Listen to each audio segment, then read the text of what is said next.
Mike. Guess no one else cares to hear. So, did Brandon Jones tear his ACL and is he out for the year? It's looking like he's gonna go on IR. We're getting some more opinions. There's some lingering college stuff that are complicating the issue, but we should know more by Wednesday. But I'm not too excited about it. As far as him playing this year? Again, I'd be hesitant to say that until we get all the information. That's not really fair to him or anyone. So we'll hope for the best information coming back. But more than likely he's going to be on IR on Wednesday, and we'll know a little bit more by then. Is this the week Byron Jones? I don't think it's going to be, no. I think it's the whole process is, definitely frustrating for all parties. But these things are individualistic in how people recover from things, and I know it's not because it's not for all the effort from both sides, from our medical staff and from his side as well. So it doesn't look like this week. And as far as when it's going to be, I just don't like to speak from complete. I think it's kind of irresponsible to just spew out. I literally have no idea. We hope, but we're prepared, that we can't control the uncontrollable. So as far as that timeline, it's frustrating to say. So I know it's frustrating for you guys to keep asking, but it is what it is. Mike, just one other thing to clarify on Byron Jones. Is the body part that's keeping him out now the same one that was surgically repaired in March, or was there a new injury to a different body part that has resulted in being sidelined?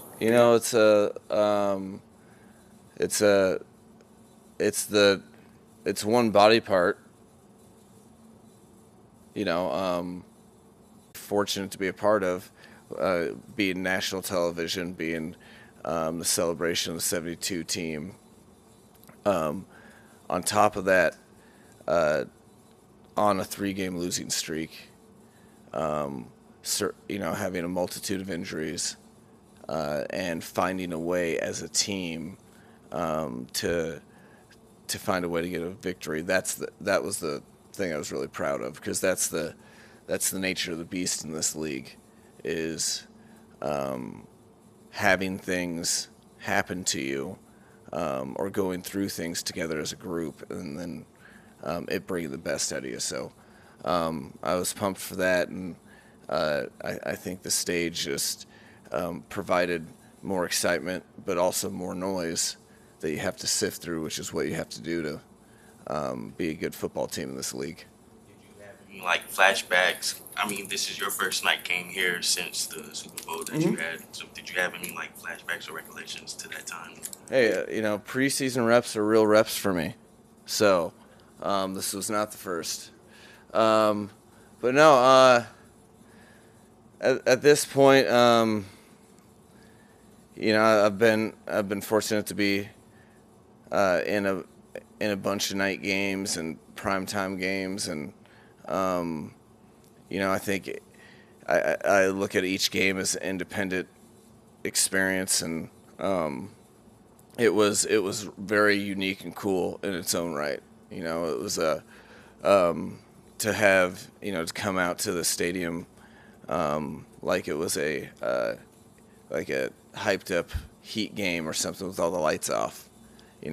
That was a cool experience for the guys. The guys were pretty hyped about that, and you could just feel the energy in the crowd. The crowd was awesome, and it was a cool environment for them to go find a way to win. I think Tua had alluded to it last night that things were just a little bit off sometimes in the passing game. And watching the game back, it looked like there was some chances where Tua would throw it to a spot and the receiver would kind of throttle down out of the break. Did you see that? And if so, what would you attribute to that? Maybe a little bit of rust or just being off that little smidge? I think I definitely saw that.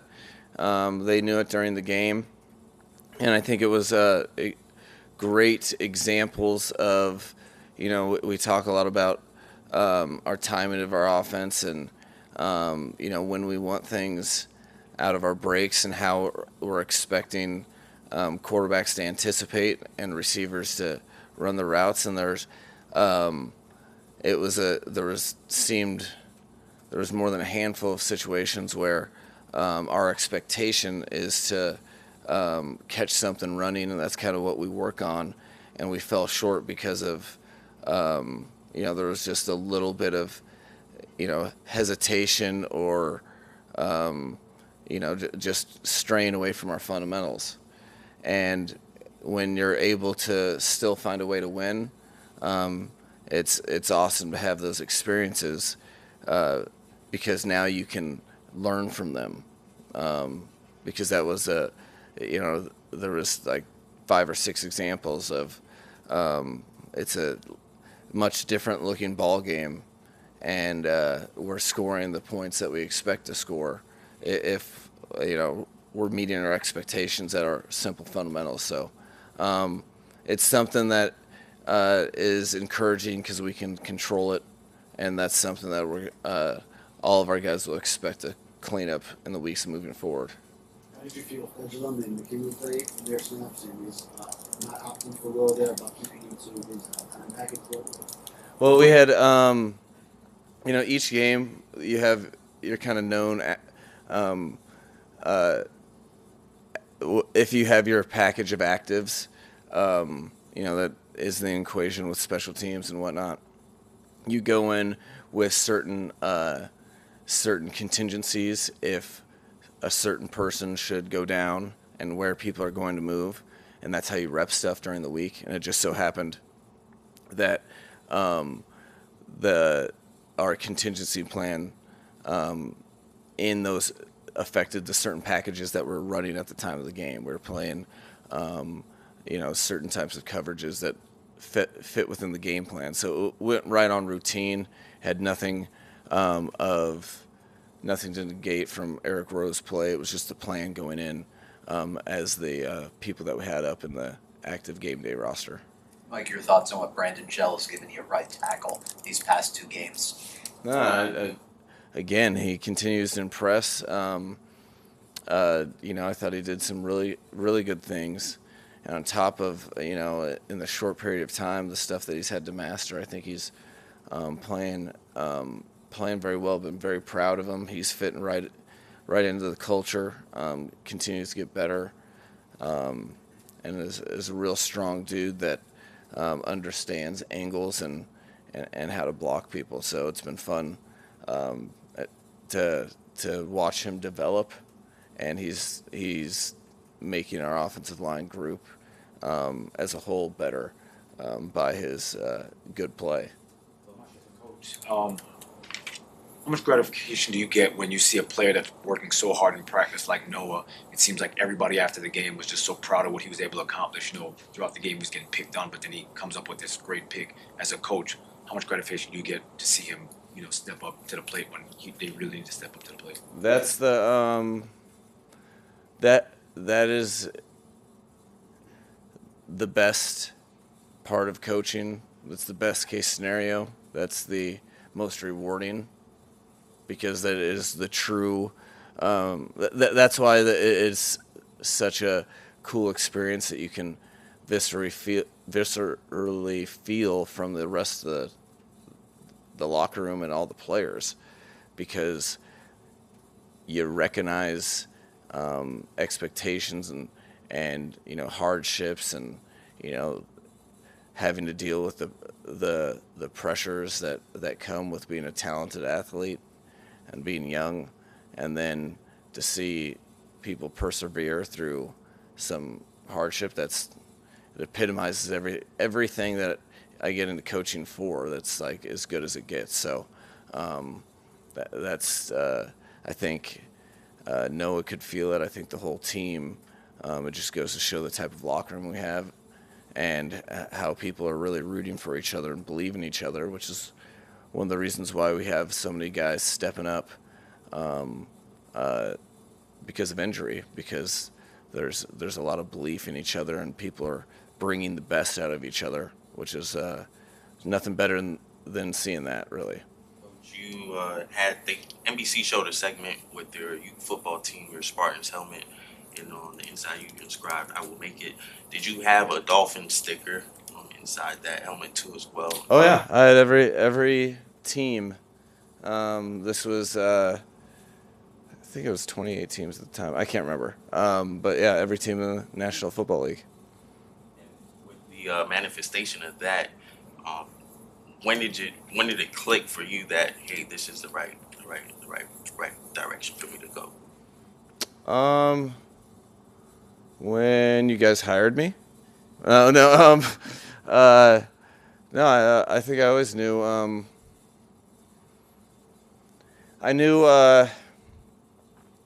when I was working a ton of hours as an intern, and I wasn't making any money, and I was excited to go to work, I knew it was the right path for me, because I knew for me to have a shot to reach any sort of life goals and expectations for myself, I'd have to be passionate about what I was doing, and unfortunately, I wasn't too passionate about anything other than like binge watching TV shows, reading some books, and football. Those other two things aren't that marketable. So I was very I could feel it then when it was really hard but easy. What did we see from Jalen Phillips and Andrew Van Ginkel last night? I saw guys rising to the occasion when their team needed them most.